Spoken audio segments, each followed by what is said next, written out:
If I asked you, why do you think most runners quit? What would be the most gut immediate answer that you'd give me?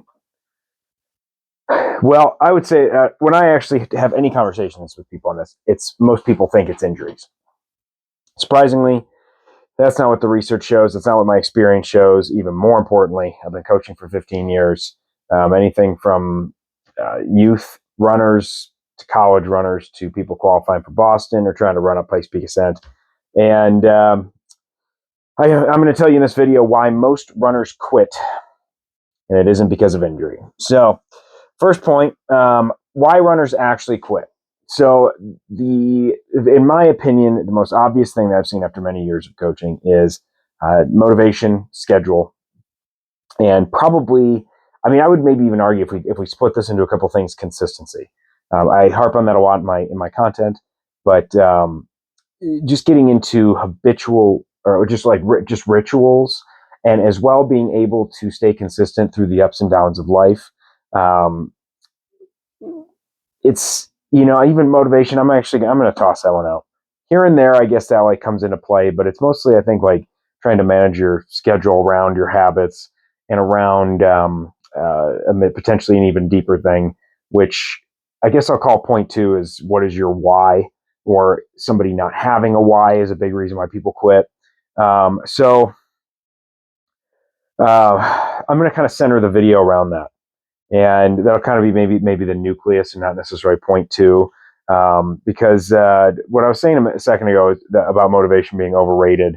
Honestly, in most things it is. It doesn't mean that it's like completely irrelevant. Irrelevant and overrated are not the same thing. However, I think that a lot of people rely on it too much. So I think it's even buzzwordy. Think like Instagram. Think of our attention span in today's world. I think it's really interesting how much people rely on like hits of dopamine to try to get things done. We've all been there. I've been there. I get it. There's times when I have relied on motivation to kind of get me going. I did a little Rocky intensity, this, that, and the other, just to try to get out the door.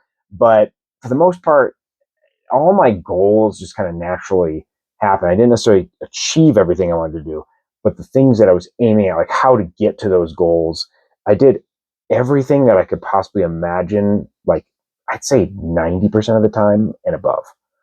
Not bragging whatsoever, not trying to get weird with any of that. That's just who I am. And I'm one of those people who digs into the why pretty heavily. With that said, on kind of the negative side of habits a little bit. Habits take a lot longer to get into play than you think.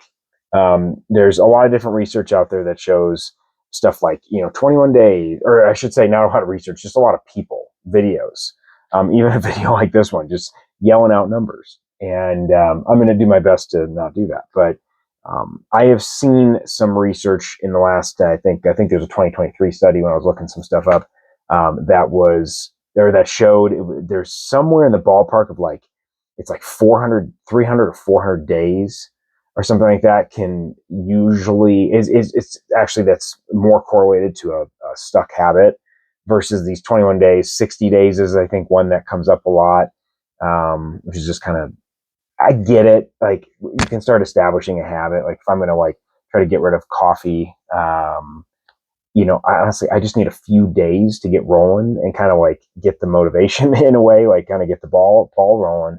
And then I can kind of get to the 30. And when you get past 30, it starts to stick. But in my opinion, your motivation, your potential like pride and ego a little bit, but just more your excitement goes up because you're like, hey, I'm winning.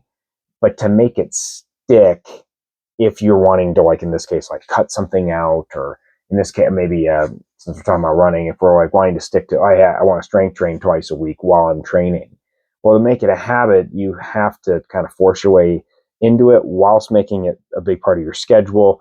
And it's just, I think, honestly, a lot harder than people assume it is versus just simply having a schedule, paying for a coach, kind of like almost assuming that it's going to happen just because you've committed in some way or you've like, stamped your name down. So I don't mean that to like just discourage or anything, but I just think it's something to keep up. Another thing I like to try to follow is try to create like a number day rule. I'm going to use a random one called, I've seen people talk about 2 day rules when it comes to habits. And like if you're trying to run every day type of thing, or you're just really close to it, or let's say you want to take like several weeks or something like that. But actually, scratch that. Screw the weeks idea. I'm going to say if you're trying to like run every day or you're trying to stretch every day, actually let's go with that one. You're trying to do one of those types of things, eat a certain thing, like you're trying to eat more vegetables every day. Although that's a random number, maybe you assign it like a certain number of servings or this, that, and the other. I'm going to have a glass of water every day when I wake up before everything else, stuff like that. That's pretty attainable. When you do miss a day, try not to shame cycle yourself and throw yourself down a pit of death. And the 2 day rule would essentially just be as simple. I'm not saying this is like written in blood or something, but just don't let another day go by if you're in one of those kind of lists of things I just told you. So when it's coming to running, I mean, most people shouldn't be running 6 or 7 days a week, if I'm being honest with you. So it's probably not the best example. Speaking of, I don't like running streaks. No offense to people that I know personally. If that's something that you do, great. Like, more power to you. I think it just leads to burnout. I think it leads to pride and ego too much. I just don't think it's very healthy. So there's that. My very last thing actually 2 more things.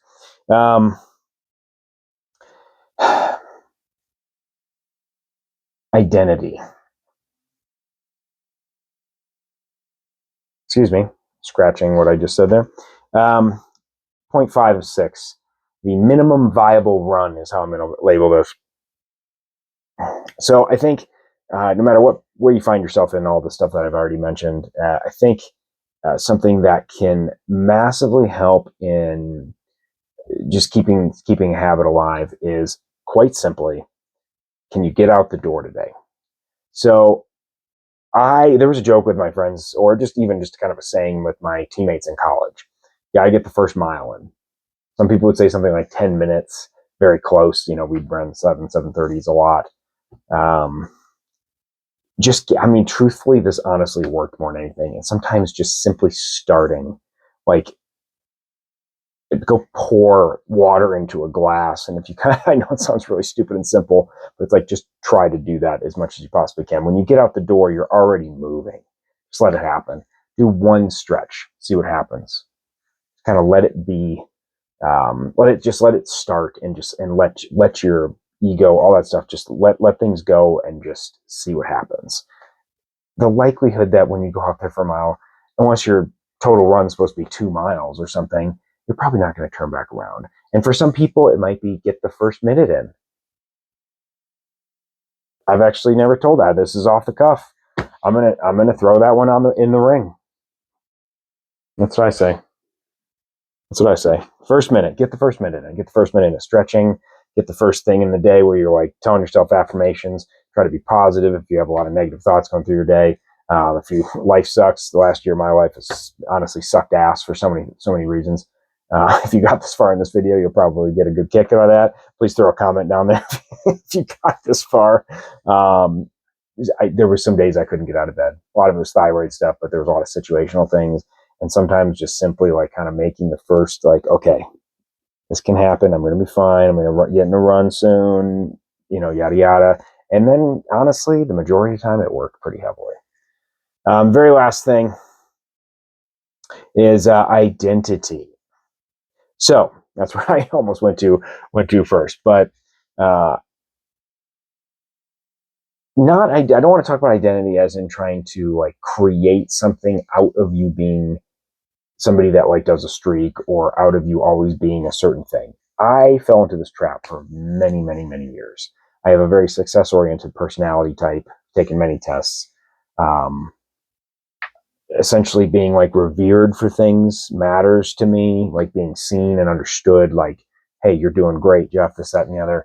A lot of it probably has to do with just my childhood team environment and this, that, and the other. But the good part about identity is, in this case, when you're trying to create habits, I will say that the best parts of what I just referenced, even though I kind of used a negative connotation to parts of my life, is I became the person in my circles who people could rely on. They knew that if I was going to stick my mind to something, it was going to be done. I paid off $89,000 in student loans in 41 months. I did the whole Dave Ramsey thing. Everybody loved it. I posted videos on Facebook all the time. Actually, some of my old YouTube videos on here, I just like unlisted them all. I used to make one every time I paid off like a considerable amount. Like it had to be at least several hundred. And honestly, it was a blast. And, I did really well with the post thyroid diagnosis. As hard as it was on me, I just became the person who, at one point in my life, I was the guy that ate everything. I ate the most pizza. I ate the most food. I ate the most Oreos, blah, blah, blah. And I was just a 150-pound beanpole runner. Then I became the guy who eats healthy. I became the guy that gets up no matter how many times I got hit. And to be honest with you, that helped me out a lot as time went by. And you know what? Like, honestly, just not even just for yourself, but both that and people around you. You got a spouse, you got kids, you want to inspire one of your parents as they're kind of going into elderly age or retirement age or something like that, which are not the exact same thing, by the way. Show them, like, try to inspire people a little bit. I think that like success just kind of breeds success, and things can just kind of snowball from there. And a little high five from somebody when they see you consistently showing up, I think is great. So anyway, I know being a little general there at the end, but that's what I'd say. So if you haven't been following me for a while, I'm making a video a day for as long as I can fucking stand it. And I'm going to make a bunch of shorts. I'm going to make 5 shorts on this video. I finally got a mic. Holla. Or at least it's finally working. Hey, it's still green. What up? Looks like we're golden. Yep, we are golden.